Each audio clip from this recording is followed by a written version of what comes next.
Muy buenos días a todos mis amados hermanos. Gracias a Dios porque nos concede un día más. Estamos contentos porque tenemos el privilegio de estudiar la palabra juntos. Este es su programa Pan de Vida. Bienvenido.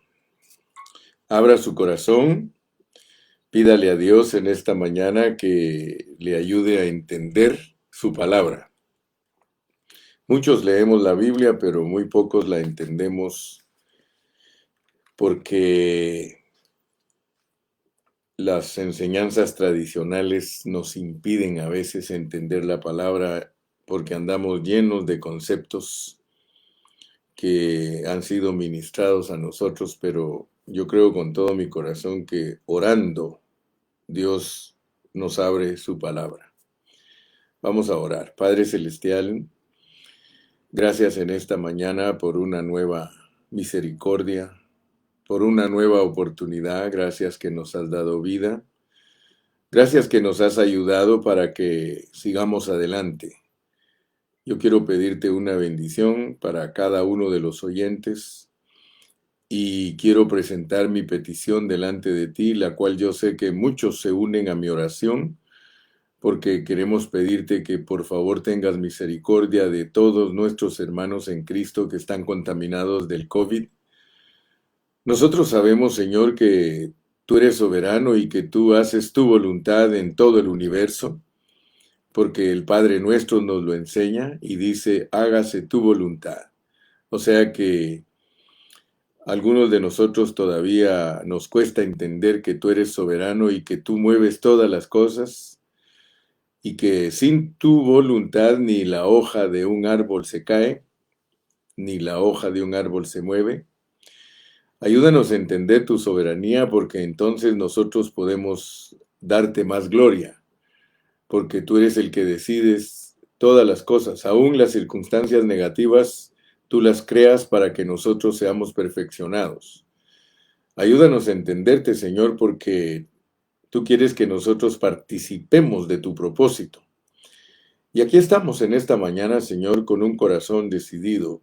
Señor, ayúdanos a ejercitar nuestro espíritu, porque al leer tu palabra tenemos que ejercitar nuestro espíritu para que tú abras nuestros ojos y podamos recibir y, ¿por qué no?, la revelación también, Señor. Gracias en esta mañana y estamos dispuestos en tu nombre precioso. Amén. Muy bien, mis amados, vamos a leer en Primera de Timoteo.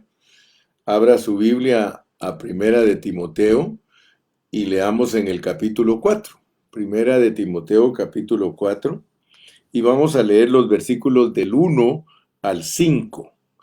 Y la palabra de nuestro Dios dice, en el nombre del Padre, del Hijo y del Espíritu Santo: pero el Espíritu dice claramente que en los postreros tiempos algunos apostatarán de la fe, escuchando a espíritus engañadores y a doctrinas de demonios, por la hipocresía de mentirosos que, teniendo cauterizada la conciencia, prohibirán casarse y mandarán abstenerse de alimentos que Dios crió para que con acción de gracias participasen de ellos los creyentes y los que han conocido la verdad.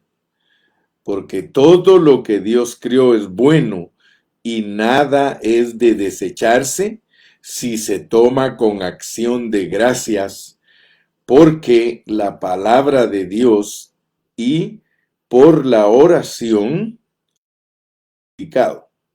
gloria a Dios. Oh, qué lindo. Hoy tenemos un mensaje muy bonito. Quiero que pongan atención, por favor.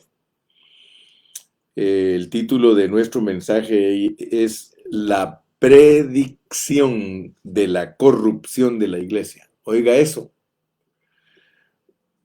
La predicción de la corrupción de la iglesia.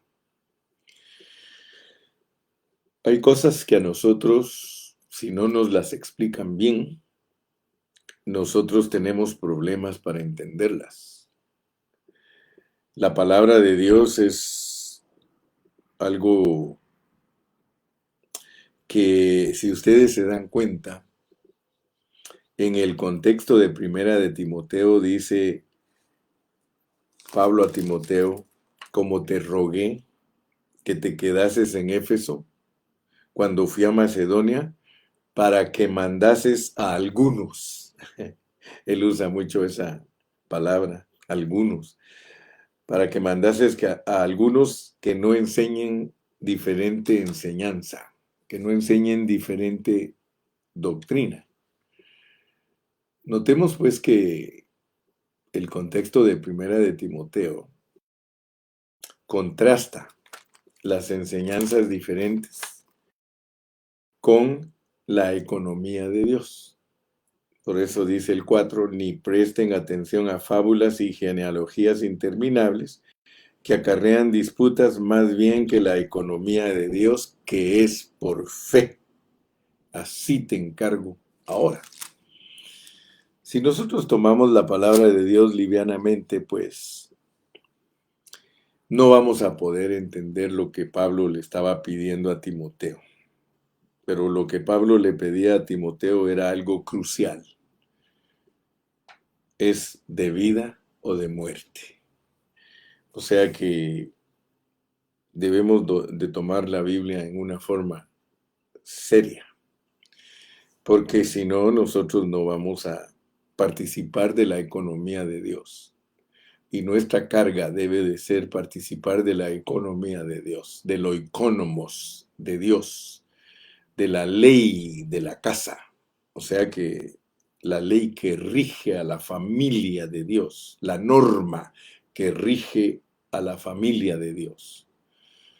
Nosotros podemos decir que somos la familia de Dios, pero si no nos estamos conduciendo como tales, entonces nosotros no podemos decir que somos el misterio de la piedad. Para que si tardo, dice el versículo 15 del capítulo 3, para que si tardo sepas cómo debes conducirte en la familia de Dios, en la casa de Dios, que es la iglesia del Dios viviente, columna y baluarte de la verdad. Por eso es que en el contexto hoy vamos a hablar de los mentirosos, porque la Biblia dice que la iglesia, la familia de Dios, es la columna y baluarte de la verdad. Y te hablo como mexicano, hermano. Más te vale que cumplas la palabra de Dios si en realidad quieres que Dios se agrade de ti, porque ese es el asunto, que cuando se nos habla de la palabra del Señor, dice aquí en el capítulo 2 y versículo 3, porque esto es bueno y agradable delante de Dios nuestro Salvador. Hablando en una forma de Gálatas, es que debemos de agradar a Dios, y hablando en una forma como está en Hebreos, dice Hebreos 11:6, pero sin fe es imposible agradar a Dios.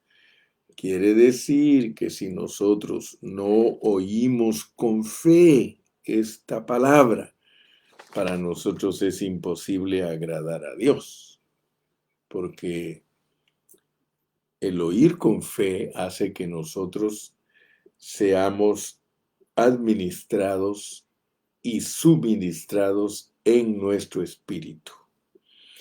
Muy bien, entonces cuando leemos la Biblia, las palabras sencillas son las que más revelación nos dan.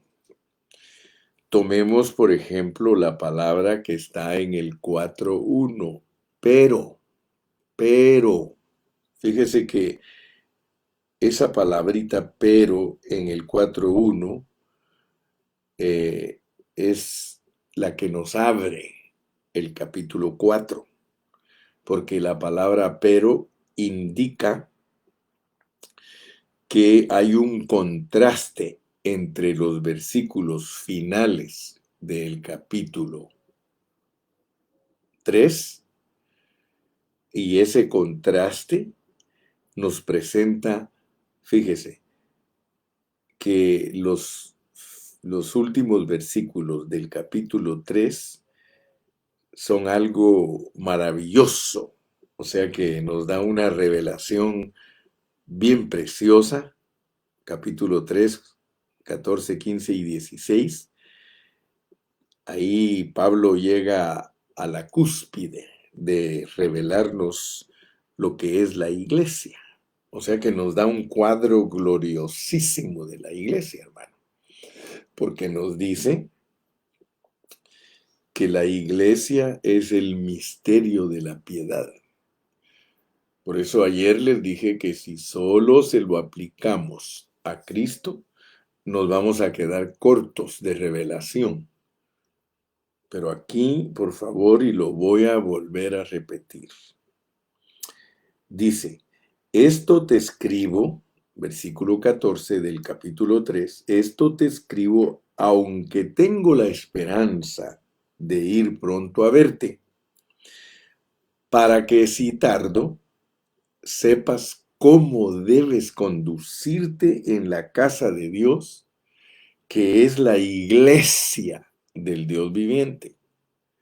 Esto es la familia de Dios, que es la iglesia del Dios viviente, columna y baluarte de la verdad.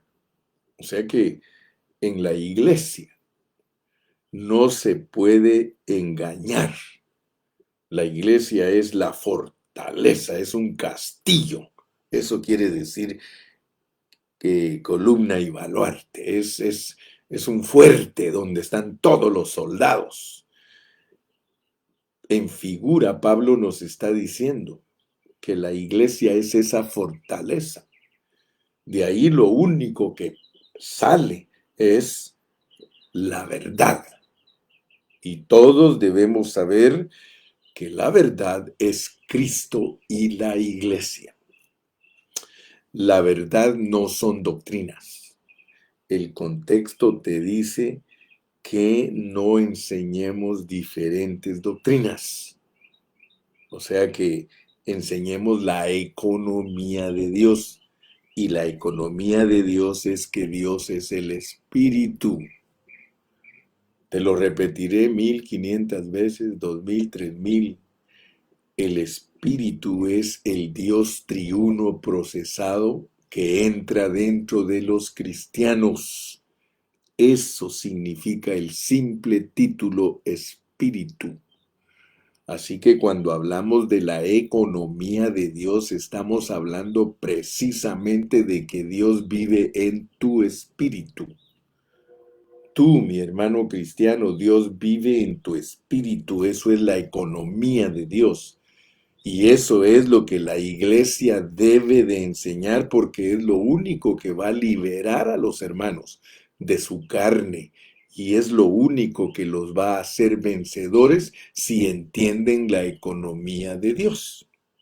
Ahora, noten ustedes que en el capítulo 4 nos van a narrar una situación totalmente oscura. Mientras que el final del capítulo 3 es un final glorioso porque nos revela lo que es la iglesia. La iglesia dice, e indiscutiblemente grande es el misterio de la piedad. Dios fue manifestado en carne. Está diciéndonos que Dios se ha manifestado en la carne de Cristo y se ha manifestado en la carne de nosotros. Eso es un término negativo. Para que Dios se exprese en la carne de Cristo, Cristo se tuvo que hacer pecador. Para que Dios se muestre a través de nosotros, nosotros somos pecadores. O sea que Dios quiere mostrarse a través de pecadores. Ay, hermano Carrillo, discúlpeme, pero a mí me cuesta entenderlo a usted. Qué bueno, mi hermano, porque de la única manera que la claridad de la revelación divina va a venir a nuestro entendimiento es cuando estemos ejercitando nuestro espíritu para interpretar la Biblia. Pero el espíritu dice claramente, o sea que Dios está diciéndote que el misterio de la piedad es que el espíritu vive adentro de los creyentes y que el espíritu habla desde adentro de los creyentes. Indiscutiblemente grande es el misterio de la piedad. Dios fue manifestado en carne.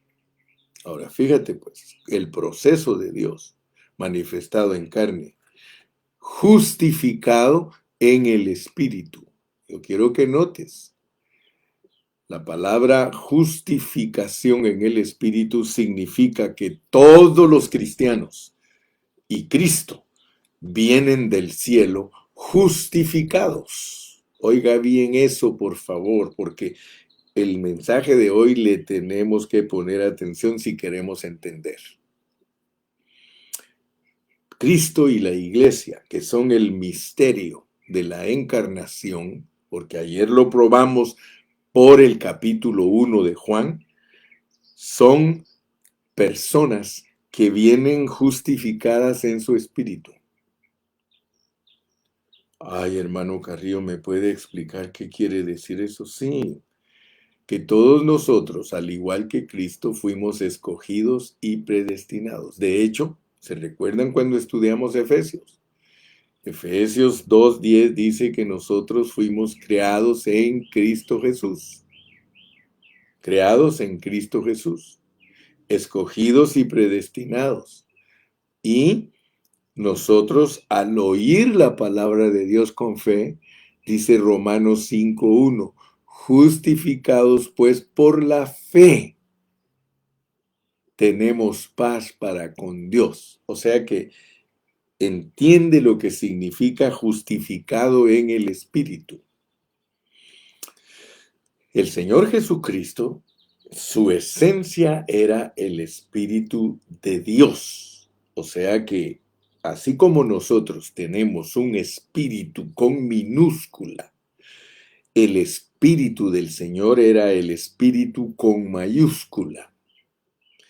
Yo uso expresiones que son totalmente propias. Dios me las ha dado a mí para ayudarme a entender. Y yo siempre, al leer Juan 3:6, que dice que lo que es nacido de la carne, carne es, pero lo que es nacido del espíritu, espíritu es. Entonces yo siempre les he usado esa expresión que Dios es el espíritu, el espiritote. Él es el espíritu grande. Y nosotros somos los espíritus chiquitos. Somos los hijitos. O sea que el espíritu con mayúscula es el padre de los espíritus con minúscula. Y así lo enseña Hebreos. Dice que Dios es el padre de los espíritus. Y Juan 4:24 dice que Dios es espíritu. Por tanto, Él es el papá de los espíritus con minúscula. Oh, gloria a Dios. Entonces Cristo viene a esta tierra justificado en espíritu, que significa que nosotros venimos rectos de nuestro espíritu, rectos, justificados. Ese es un término de imprenta. La justificación es que todas las líneas en el lado derecho son iguales que las líneas del lado izquierdo. Eso se llama justificar una página. Es término de imprenta. Es que toda la línea del lado derecho esté igual que la del izquierdo. Ustedes saben que donde se empieza a escribir, todo está derechito, pero al terminar una frase, si no se ajusta las palabras, quedan desajustadas. Todas las líneas del lado derecho quedan desajustadas. Por eso la computadora es un avance, es una tecnología avanzada, porque en la computadora uno escribe y toda la línea del lado derecho está derecha, está justificada, igual que la izquierda. Eso antes no se podía, porque yo me recuerdo que yo aprendí a escribir en una máquina, un dinosaurio le decían, esas que no eran eléctricas, esas eran de percusión porque había que apachurrar, apachar las letras fuertemente. Entonces esas máquinas dejaban la línea del lado derecho toda descontrolada, o sea, no estaba pareja. Entonces la palabra justificación es que Dios a nosotros en nuestro espíritu nos manda a esta tierra justificados.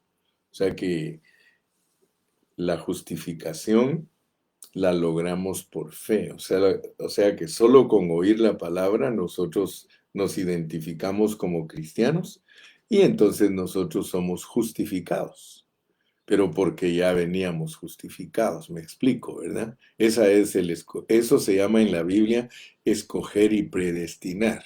Cristo venía escogido y predestinado para ser el Salvador de todos los hombres.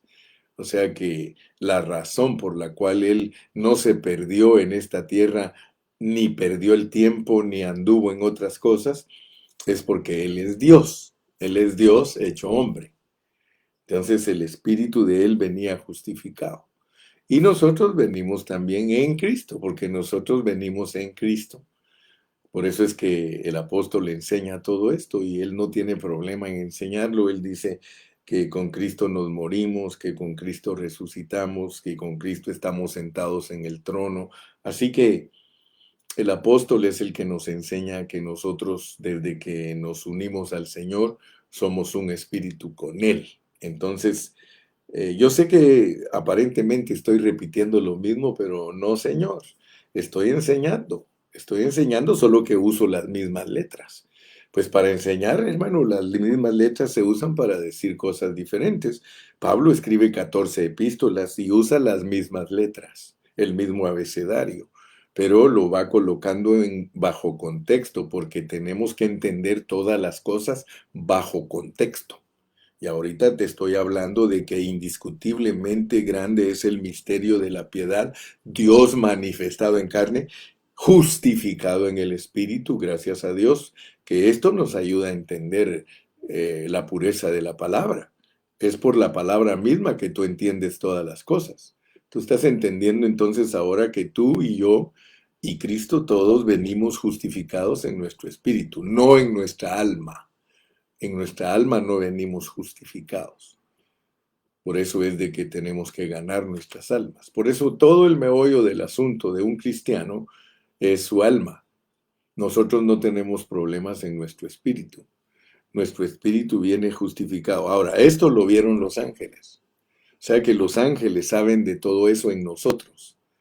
Ellos están siempre observando. Ellos están esperando que todos los escogidos y predestinados vengan a Cristo, porque ellos se alegran cuando eso sucede. ¿Por qué se alegra? Porque ellos vieron cómo hicieron el programa allá arriba. A ellos les dijeron, vean, miren, ustedes son servidores de todos estos. Entonces imagínate tú a los ángeles cuando tú andabas como mundanote. ¿Qué crees que pensaban los ángeles? Yo estoy bien seguro que los ángeles decían, mírate aquel, ese es predestinado y escogido y míralo dónde anda en las parrandas, anda emborrachándose, anda robando, anda mintiendo, anda haciendo todo esto y nosotros estamos ansiosos que Él reconozca lo que Él es, porque nosotros sabemos lo que Él es. ¿Sí? Y cuando Él reconozca lo que Él es, nosotros estamos programados para hacer unas fiestas. Así que mientras no se convierte la gente, los ángeles no tienen fiesta. Pero cuando se convierte, dice, con un pecador que se arrepienta, aleluya, hay fiesta en los cielos. Imagínate cuando tú te arrepentiste, hermano, qué fiestona la que tuvieron los ángeles, los querubines, los serafines, hermano, porque aquí lo dice, mira, visto de los ángeles. Y cuando estudiamos Efesios, nosotros nos damos cuenta que dice que las cosas que anhelan ver los ángeles. Aleluya. Así que ellos están programados para que se gocen cuando nosotros somos obedientes a Dios. ¿Qué te parece?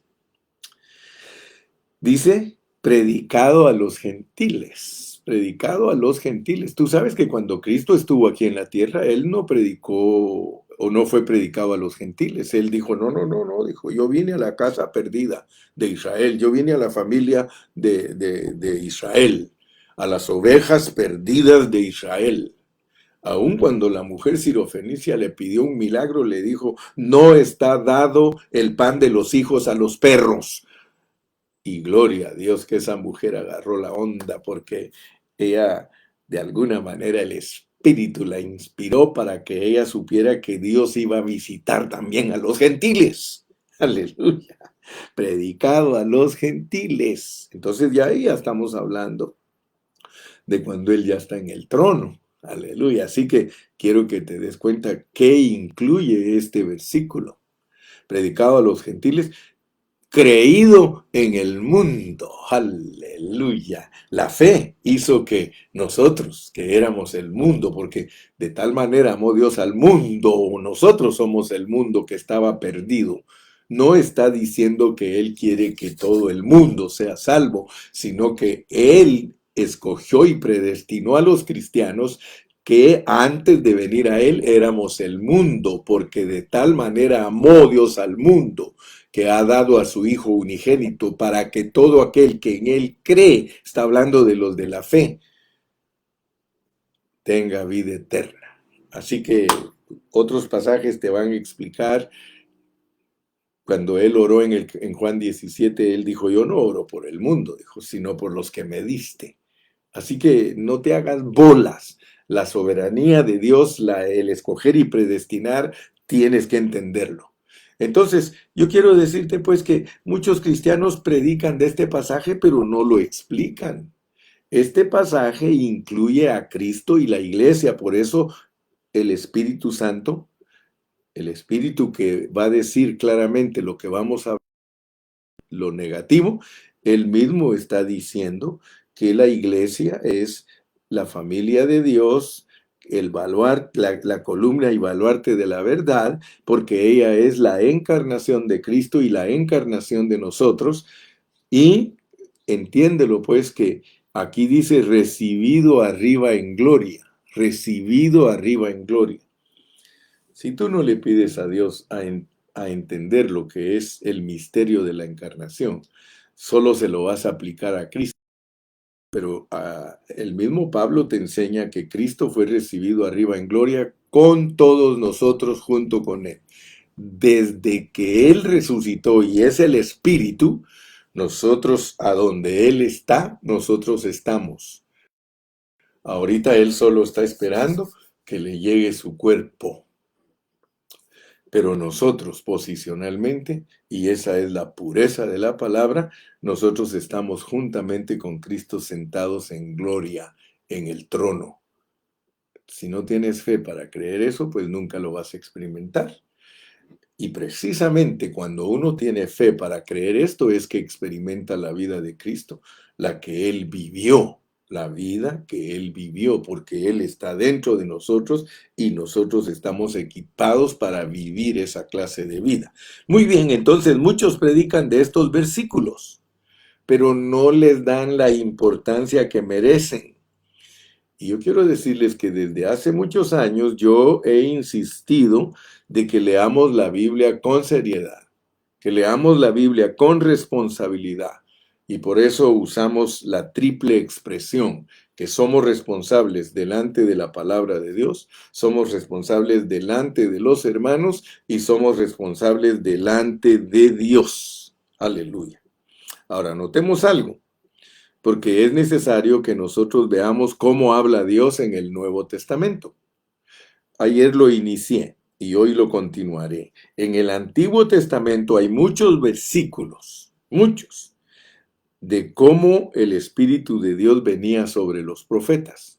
Noten pues cómo actuaba Dios en el Antiguo Testamento.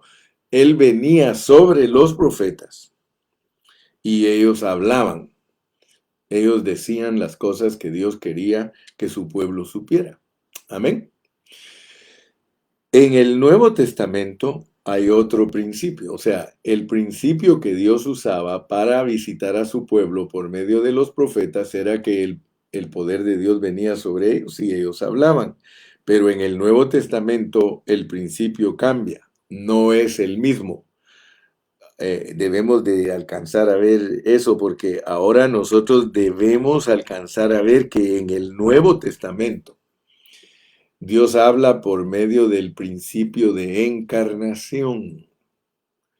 Hermanos, esto es lo que Dios nos está revelando. Mira, aquí te está diciendo algo que es profundísimo en el 4.1, pero el Espíritu dice claramente, te está diciendo, usando correctamente el contexto, que la casa de Dios está compuesta de Cristo y la iglesia, y eso se llama el Espíritu. Cristo y la iglesia juntos se llaman el Espíritu. Por eso te dije que si no entiendes la economía de Dios, jamás podrás tocar el corazón de Dios y jamás podrás entender lo que Dios quiere hacer a través de ti, que ya lo hizo a través de Cristo. Las experiencias de Cristo tienen que ser las mismas experiencias de la iglesia. Las experiencias de la iglesia tienen que ser las mismas experiencias de Cristo. Nosotros, justificados en el Espíritu, visto de los ángeles, predicado a los gentiles, creído en el mundo, recibido arriba, eso se llama el Espíritu. Fíjate que si tú no sabes usar el contexto, vas a ser un loro. Solo vas a repetir lo que estás leyendo, pero no lo sabes aplicar. Pero el Espíritu dice claramente. O sea que quiero que alcances a ver lo que es Dios como el hablar. Dios como el hablar. Si tú te vas hasta el principio de la Biblia, encontrar la manera en que Dios hablaba, porque Juan 1 te dice, en el principio era el hablar y el hablar era con Dios y el hablar era Dios. Entonces aquí no estamos hablando de otra cosa diferente a un hablar que viene de Dios y que es Dios, y de ese hablar es el que Dios quiere que nosotros entendamos, que ese hablar se llama el Espíritu. Pero que ese Espíritu es Cristo con la iglesia. Y que Cristo es Dios, porque aquí lo que tienes que entender es que Juan capítulo 1, que es el que te enseña que en el principio era el verbo, en el versículo 51 te dice que la iglesia es la casa de Dios. Por eso el versículo 51 es el capítulo 28 de Génesis, el sueño de Jacob, cuando Dios le reveló a Jacob lo que era la iglesia, y él dijo, este lugar es espantoso. ¿Por qué? Porque es un misterio. Ahora, ¿de dónde habla Dios? El Espíritu dice claramente. O sea que Dios habló desde adentro de Pablo. Si no entiendes eso, hermano, si no entiendes, porque Dios te da luz. Dios te da la luz en el capítulo 3, para que en su luz veas, en la luz veas, o en su luz veamos la luz. En tu luz veremos la luz. Así dice el salmista. En tu luz veremos la luz. Si Dios te enciende la luz en el capítulo 3, entonces tienes la luz del capítulo 4 y en esa luz del capítulo 3 vas a ver la luz del capítulo 4. Por eso siempre les he dicho que es fácil encontrar luz donde todo es oscuro. Pero donde todo es luz, encuéntrame la luz, hermano. Eso no es fácil. Por eso a nosotros los siervos de Dios la tarea que tenemos no es fácil, porque nosotros tenemos que encontrar la luz en la luz. Aleluya. Entonces después que Dios te da la luz del capítulo 3, cuando Dios te revela lo que es la iglesia en el capítulo 3, el Señor inicia el capítulo 4 y empieza con la palabra pero. Y recuérdate siempre que la palabra pero está indicándote un contraste entre el cuadro glorioso de la iglesia y el cuadro negro de la decadencia que te va a revelar. Porque Él primero te revela el cuadro glorioso. Después de que el Señor murió y Él resucitó, Él puede ser un solo espíritu con aquellos que creen en Él. Primera de Corintios 6:17. Porque el que se une al Señor, un espíritu. Entonces, esto se refiere a que Cristo en resurrección, al soplarse dentro de sus discípulos, se hizo uno con ellos. Por eso Juan 20:22 dice que en la noche de la resurrección, Él atravesó las paredes del cuarto donde estaban los 11 discípulos por miedo de los judíos, y allí se sopló en ellos y les dijo: recibid el Espíritu Santo. Entonces, en la encarnación que se nos muestra aquí en primera de Timoteo 3:16, podemos ver eso, el misterio de la piedad, el haberse soplado el Señor en resurrección dentro de nosotros. ¿Por qué no se sopló cuando no había resucitado? Porque la economía de Dios es de que Dios tiene que cumplir la promesa que le hizo a Abraham. Y por eso en Gálatas dice que la promesa fue el Espíritu. Mira qué tremendo es esto, hermano, mira qué profundo es, porque Dios a Abraham le hizo dos promesas, le dijo que iba a poseer la tierra y que de él iba a nacer la simiente, la semilla que iba a entrar en los cristianos, como la declara Mateo. Oh, gloria al nombre de Jesús. Entonces, hermano, yo quiero que tú te des cuenta que si Dios no hubiera pasado por ese proceso para venir a ser el Espíritu, Dios no podría hablar hoy. No habría forma de que Dios hable el día de hoy. Por eso es que dice la palabra de Dios en Hebreos 1, Dios, habiendo hablado muchas veces y de muchas maneras a los padres por los profetas, en estos postreros tiempos nos habla por el Hijo. Aleluya. Pero ¿dónde está el Hijo? El Hijo está dentro de nosotros. Entonces Dios ahora habla por medio de encarnación. Aleluya. Entonces, hermano, yo quiero que tú veas esto, porque los israelitas, ellos disfrutaban a sus profetas. Sus profetas les decían las cosas que Dios quería que ellos supieran. Pero ahora nosotros, imagínate que ahora nosotros tenemos la bendición de que Dios habla desde dentro de nosotros. Entonces eso demanda una gran responsabilidad. Por eso cuando yo me paro frente a ustedes, si no estoy consciente de que debo de ejercitar mi espíritu para hablar con ustedes, yo les voy a decir disparates. Y por eso nos van a revelar lo que pasa lo que pasa al no ejercitar nuestro espíritu. Pero entendamos pues, porque Pablo era uno con Jesús y Dios lo usa a Pablo para abrir nuestros ojos. Pablo nos revela lo que es la iglesia, que es el gran misterio de la encarnación, el gran misterio de la piedad, ¿sí? ¿De dónde habló el Espíritu en el 4:1? Porque dice, pero el Espíritu dice claramente. ¿De dónde habló? ¿En dónde estaba el Espíritu cuando dijo claramente? Cuando dijo claramente que en los postreros tiempos algunos apostatarían de la fe. Lo dijo desde adentro de Pablo. Les dije que en el principio, en Génesis, Dios hablaba en el aire. Y Adán y Eva oían la voz de Dios.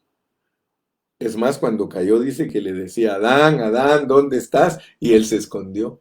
¿Por qué te escondes? Es que me dio miedo. Ah, ¿quién te dijo que estás desnudo?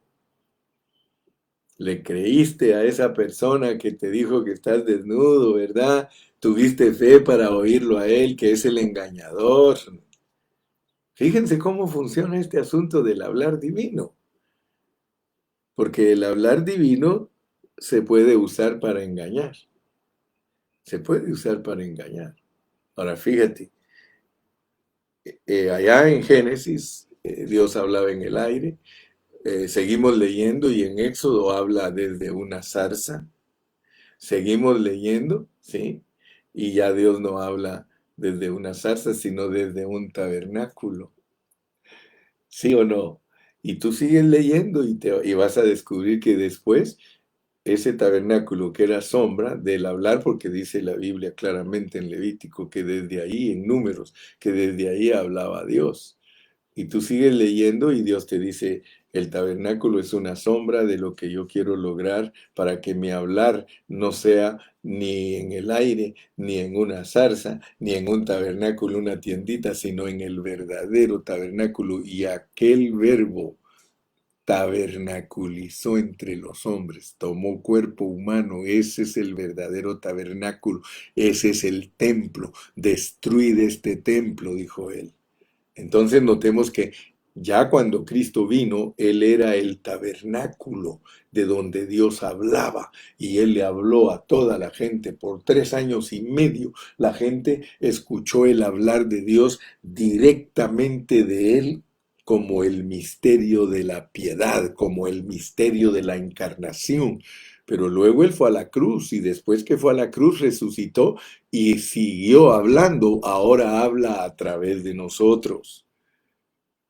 Y por eso la Biblia nos amonesta y nos exhorta a que tengamos un espíritu de sabiduría y de revelación, porque de lo contrario vamos a ser dirigidos por otros espíritus. Mira pues, pero el Espíritu dice claramente que en los postreros tiempos algunos se van a apartar de la fe objetiva, escuchando.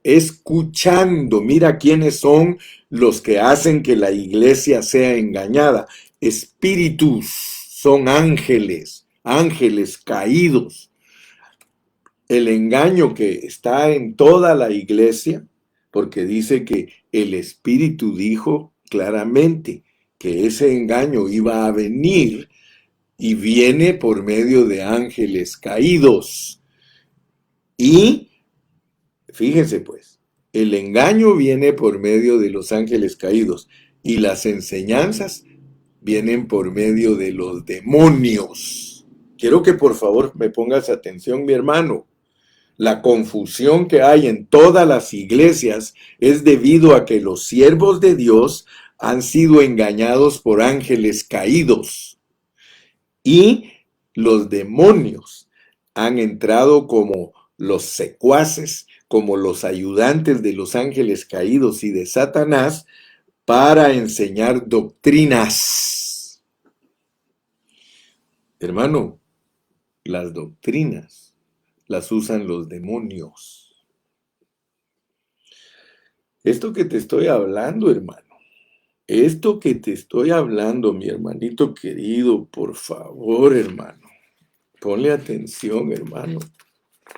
Si tú no le pones atención a esto que yo te estoy compartiendo, hermano, tú eres participante de la parte negra de la encarnación. La encarnación, mira, la encarnación es un tema que nosotros tenemos que tratarlo muy delicadamente, porque por medio de la encarnación habla Dios. Ahora, fíjate que el ser engañado por los ángeles caídos y enseñar doctrinas inspirados por los demonios es hipocresía, es hipocresía. Solo fíjate lo que Dios te está diciendo, mi amado siervo, mi amado pastor, mi amado pastorcito, mi carísimo hermano pastor. Cuando tú estás defendiendo doctrinas, tú estás inspirado por los demonios, pero ya te engañaron los ángeles caídos. Y en vez de que seas columna y baluarte de Cristo y la iglesia, que es la única verdad, tú empiezas a enseñar mentiras y eso te hace hipócrita y eso te hace que tu conciencia no sea limpia, que guarde el misterio de la fe con limpia conciencia. Hermanos, si nosotros no tenemos una conciencia limpia, es imposible que Dios nos use para perfeccionar a los santos. Los santos tienen que ser perfeccionados, pero no por hombres mentirosos, hipócritas. que tienen cauterizada la conciencia. Y mira, hermano, mira, mira, por favor, no te dejes engañar ni del diablo, ni de los ángeles caídos, ni de los demonios. Mira el contexto, mira el contexto, la doctrina sublime de los católicos, que los curas no se casen. Eso es hipocresía, eso es mentira. Los ángeles caídos engañaron al Papa, engañaron a todos, y ahora todos ellos participan de enseñanzas de demonios. Ahora ellos creen que es correcto. La Iglesia Católica ve a un cura como un hombre santo y es un pedrastra, es un violador, es un hombre hipócrita, mentiroso. Hermano, por favor, pero lo tremendo es que también los evangélicos, mira lo que sigue diciendo, prohibirán casarse y mandarán abstenerse de alimentos que Dios crió, hermano. Los pobres mesiánicos, los judíos, los adventistas, gente que cree que está agradando a Dios, dicen que no hay que comer esto, que no hay que comer aquello, una dieta kosher, que no sé cuánto. Mira, a mí me cayó bien una vez un hermano que ya está con el Señor. Yo le digo, hermano, ¿y usted, como a él lo operaron de lo mismo que a mí? Yo le dije, hermano, ¿y usted se cuida con su dieta? ¿Qué me voy a cuidar con mi dieta? ¿Sabes qué? Yo como de todo como. Ay, dice, sí, tan ricos los chicharroncitos con limón y tortillas hechas a mano. Aleluya, mira, ese es un comercial, pero te estoy diciendo. Lee conmigo con entendimiento, hermano, pero debes de aprender a usar la palabra. Procura con diligencia presentarte a Dios aprobado como obrero que no tiene de qué avergonzarse, que usa bien la palabra del Señor. Tú sabes que yo estoy usando la palabra en su pureza. Aquí te dice que la iglesia es el Espíritu y que desde allí habla Dios y desde ahí te está diciendo lo soberano que es Dios con los asuntos de la iglesia. Yo te he demostrado por medio de muchos mensajes, yo te he enseñado que Dios, al que no tiene un corazón para su palabra, lo confunde y lo engaña.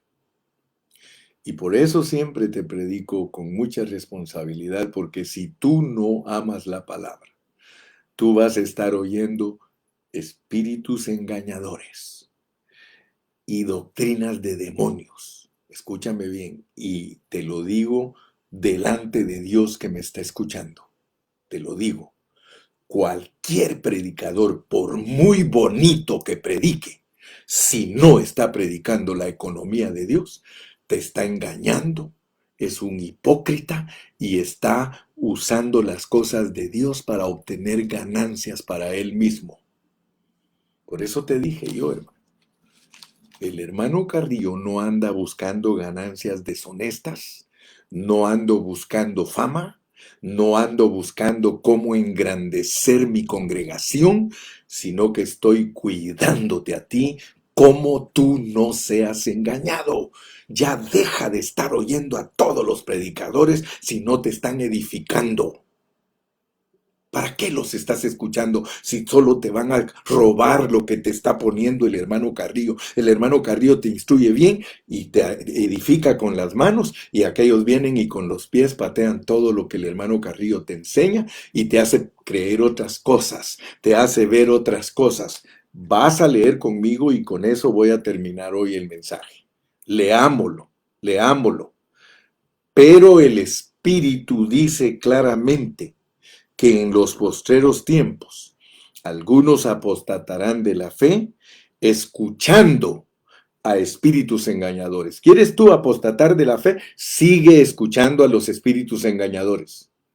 Sigue. Ahí vas bien. Sí, ahí vas bien, bien torcido. Y tú dice claramente que en los postreros tiempos algunos apostatarán de la fe, escuchando espíritus engañadores. ¿Quién manda los espíritus engañadores? Dios. Dios. Entonces ten cuidado, pues. Y a doctrinas de demonios, enseñanzas, doctrinas de demonios. Doctrinas de demonios. Los demonios usan la doctrina porque los ángeles engañan a la gente. O sea que primero te engaña un ángel caído. Y ya cuando el ángel caído te engañó, te manda a todos los pastores con sus doctrinas inspirados por los demonios. Y esa es la hipocresía de los pastores que se vuelven mentirosos en vez de ser columna y baluarte de la verdad. Y tienen cauterizada la conciencia, y a ellos tienen callo.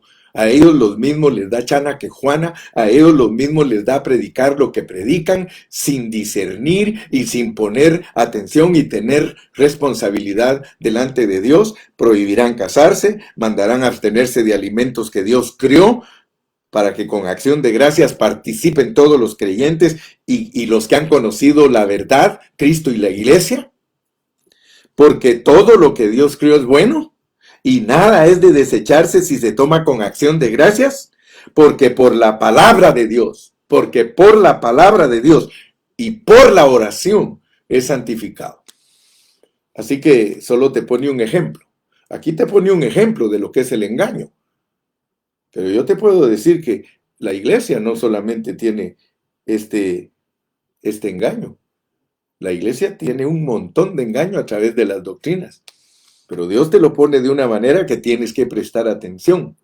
Tienes que decirle, Señor, ¿qué es lo que me quieres decir aquí? Y Él dice que la iglesia se iba a corromper. ¿Cuándo dijo esto Pablo? En el primer siglo. ¿Se corrompió? Claro que sí. Fíjate, es importante, hermano, que nosotros alcancemos a ver esto, porque esta es una advertencia seria. Esta es una advertencia seria, hermano. La hipocresía de mentirosos. O sea que las doctrinas son transmitidas por pastores hipócritas. Las doctrinas, las enseñanzas. Gracias a Dios que yo entiendo la diferencia entre las enseñanzas y la verdad.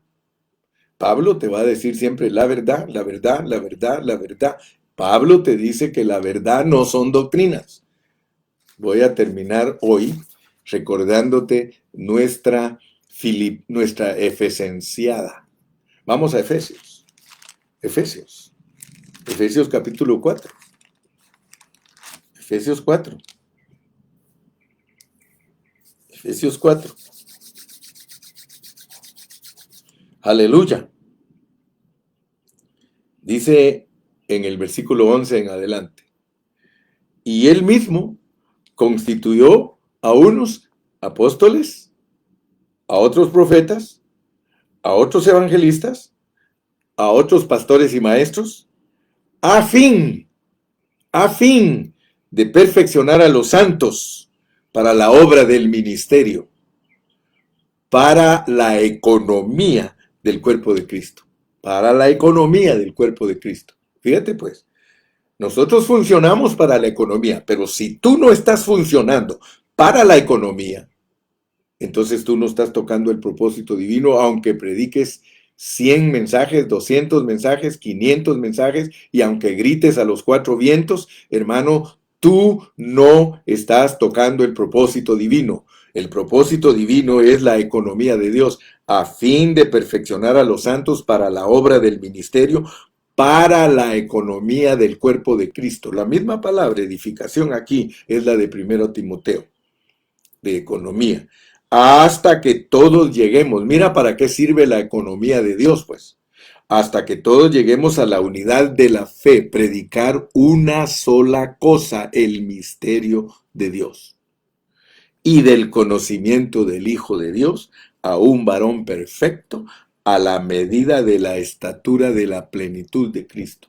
La iglesia es la plenitud de Cristo y tiene una estatura, tiene una medida, pero si esa medida no se cumple, no vas a haber hecho realidad el contexto del 14. Para que ya no seamos niños fluctuantes llevados por doquiera de todo viento de demonios, de todo viento de doctrina. Yo no me explico, hermano, por qué hay hombres tan inteligentes, por qué hay hermanos que son buenos predicadores y locuaces, elocuentes, pero no alcanzan a ver, hermano, que las doctrinas son por inspiración de los demonios. Dice, por estratagema de hombres. Dime si no los han engañado los demonios. Que para engañar emplean con astucia. Fíjate, la doctrina se usa con astucia. Las artimañas del error. Sino que siguiendo la verdad en amor. Nadie puede seguir la verdad si no tiene un amor nacido de un corazón limpio. Crezcamos en todo en aquel que es la cabeza. Esto es Cristo. Señor, perdónanos. Perdónanos porque nosotros somos ciegos. Perdónanos porque nosotros somos tercos. Abre nuestros ojos, Señor. Abre nuestros ojos a la verdad. Señor, que mis hermanos puedan entender la verdad, Señor.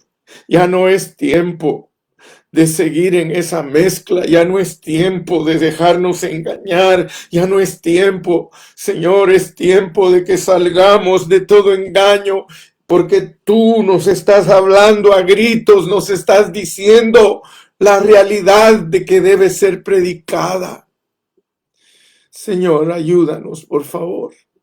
Si tú no nos ayudas, nosotros no vamos a salir de este atolladero. Si tú no nos ayudas, nosotros vamos a perecer. Por favor, ten misericordia de nosotros. Saca tu iglesia del engaño. Saca tu iglesia, Señor, de los hombres que con doctrinas, Señor, engañan a tu pueblo. Sácanos, Padre, por favor, adelante, en el nombre de Jesús. Gracias, Padre. Aleluya. Que Dios te bendiga, mi hermano. Despídete con un gloria a Dios. Despídete con un aleluya. Despídete. Despídete. Despídete. Gracias a Dios por este día, hermano. El Espíritu dice claramente. El Espíritu habla, hermanos. El Espíritu habla ahora a través de nosotros. Ahora tú vas a entender quién está hablando por el Espíritu y quién está hablando inspirado por los ángeles caídos y los demonios. Hasta mañana, mi hermano. Hasta mañana. Te amo.